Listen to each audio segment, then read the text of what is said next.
Dugang 22 ka mga COVID positive ang natala sa dakbayan sa Lapu-lapu karong adlaw. Duha kanila mga kawani sa City Hall ug usa ka police officer. Siluan ni Rondina sa report. Sa 22 nga nadugang nga mga COVID positive case sa Lapu-lapu City, 11 niini ang anaa sa Tambalanan. Ang 11 pulos mga bag-ong kaso sa COVID-19.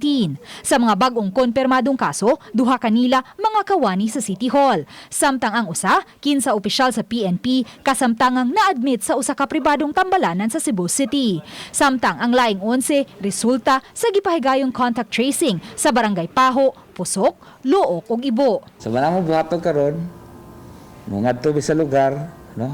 I-verify na mo, then i-isolate.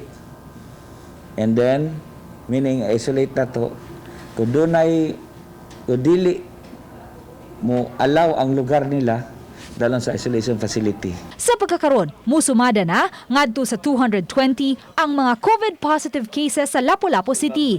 16 niini nakalas samtang 69 na ang nangaayo ug nakauli na sa ilang panimay.